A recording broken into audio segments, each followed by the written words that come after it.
வணக்கம் மக்களே. கடைசி சில வாரங்களா இந்தியால இருக்க ஜென்சி பசங்க மத்தியில ஒரு பெரிய இமோஷனல் கிரைசிஸ் ஓடிட்டு இருக்கு. அதுதான் டயட் கோக் ஷார்ட்டேஜ். சத்தியமா இது ஒன்றும் சின்ன விஷயம் இல்ல. சரி, அசல பிரச்சனை என்னன்னு நம்ம டீப்பா பார்க்கலாம் வாங்க. நம்ம ஆளுங்க சோஷியல் மீடியால பண்ற அலப்பாறு இருக்கே, சொல்ல வார்த்தையே இல்ல பாஸ். இன்ஸ்டா ரீல்ஸ்ல எம்டி ஃப்ரிட்ஜ காட்டுறது, ஏன் இமோஷனல் சப்போர்ட் ட்ரிங்க் என்ன விட்டு போச்சுன்னு டிராமாட்டிக்கா அழுகாச்சி போஸ்ட் போடுறதுன்னு ஒரே ரேமாலி தான்.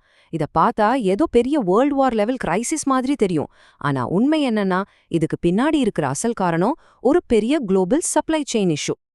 இப்ப நம்ம மைண்ட்ல வர முதல் கேள்வி, ஏன் டயட் கோக் திடீர்னு காணாம போச்சு? இது வெறும் ஒரு கூல்ட்ரிங்க் பிரச்சனை கிடையாது.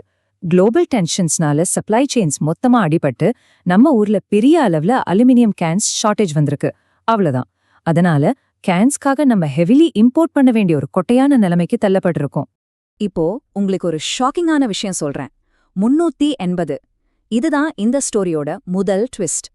இந்தியா கிட்ட அடுத்த 380 வருஷத்துக்கு, ஆமா 350 வருஷத்துக்கு தேவையான ஹை குவாலிட்டி பாக்சைட் ரிசர்வ்ஸ் நம்ம மண்ணிலேயே இருக்கு.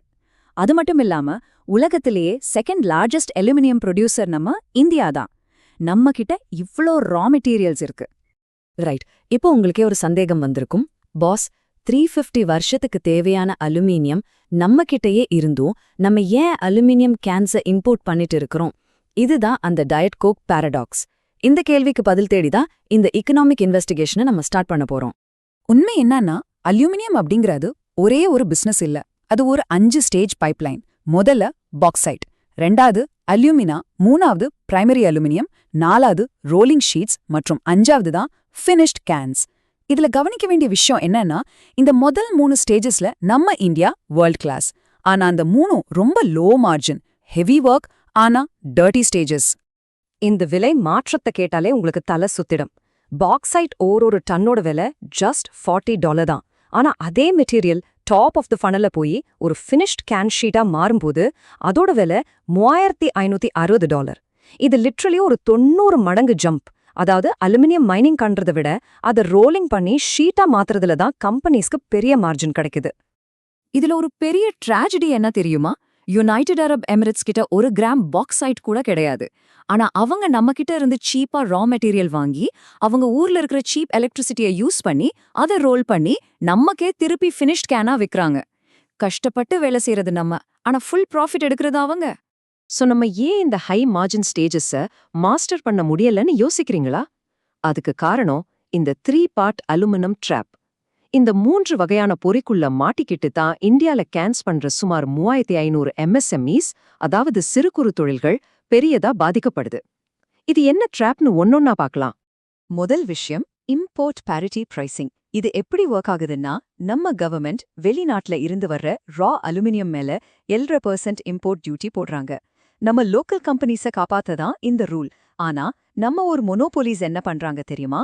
வெளிநாட்டு மெட்டீரியல் ரேட் டாக்ஸ்னால அதிகமாகிடுச்சுன்னு தெரிஞ்சதும் நம்ம ஊர்ல கிடைக்கிற ரா மெட்டீரியல் ரேட்டையும் அதுக்கு ஈக்குவலா ஏத்திடுறாங்க. நம்ம ரா மெட்டீரியல் நமக்கே ஆர்டிஃபிஷியலா எக்ஸ்பென்சிவ் ஆகிடுது. 2வது ட்ராப்பு, ஜஸ்ட் இமேஜின் பண்ணிக்கோங்க. நீங்க பூனல ஒரு சிறு அலுமினியம் கேன் ஃபேக்டரி வச்சிருக்கீங்க. உங்க டோட்டல் காஸ்ட்ல 80% செலவு இந்த ஆர்டிஃபிஷியலி எக்ஸ்பென்சிவான ரா அலுமினியம் வாங்குறதுக்கே போயிடுதுன்னா உங்க மார்ஜின்ஸ் எப்படி இருக்கும்? நம்ம லோக்கல் MSMEஸோட மூச்சு இப்படிதான் திணறி போயிட்டுருக்கு. இந்த ட்ராப்போட 3வது பாட்டு தான் த மோஸ்ட் அப்சர்ட் திங். இதை கேட்டாலே நமக்கு கோவம் வரும்.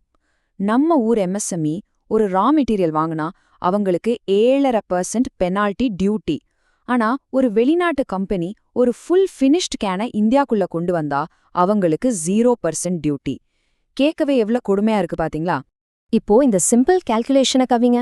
பூனேல ஒரு ஆள் ஒரு கேன் பண்ண டோட்டல் காஸ்ட் ₹10.40 ஆகுது. ஆனா ஒரு சவுத் கொரியன் கம்பெனிக்கு ரா மெட்டீரியல் டியூட்டி கிடையாது. சோ அவங்க கேன் காஸ்ட் ஜஸ்ட் ₹9.77 தான் வருது.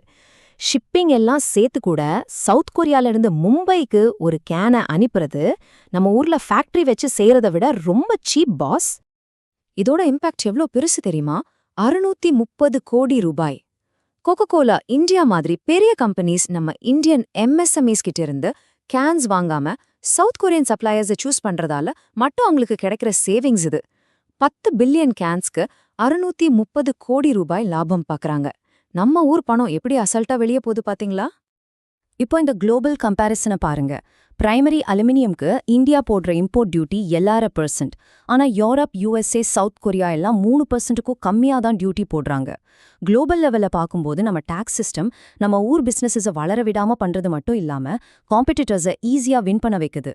சோ இந்த டோட்டல் எக்ஸ்பிளைனர்ல இருந்து நம்ம கத்துக்கிட்ட முக்கியமான பாடம் இதுதான். உண்மையான செல்ஃப் ரிலையன்ஸ் இல்லனா ஆத்மநிர்பர் பாரத் அப்படிங்கிறது நம்ம கிட்ட நிறைய ரா மெட்டீரியல்ஸ் இருக்குன்னா பெருமைப்படுறதில்ல.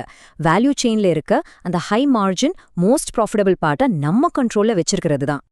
இந்த காம்ப்ளெக்ஸான எக்கனாமிக் இஷ்யூ உங்களுக்கு தெளிவா புரிஞ்சிருக்கோன்னு நம்புறேன். Tamil people also should understand the Tamil conversation, not pure Tamil. Every age people should understand என்கிறது தான் நம்ம நோக்கம். And if you like the content, please subscribe Geo Explain Tamil and share for more. And click the bell icons for notification. ஆனா முடிக்கிறதுக்கு முன்னாடி உங்களுக்கு ஒரு கேள்வி. வெறும் மண்ணை தோண்டி எடுப்பது மட்டும்தான் நம்ம வேலையா? இல்ல அது கிடைக்கும் முழு லாபத்தையும் நம்ம நாட்டுக்குள்ள கொண்டு வருவது எப்போ?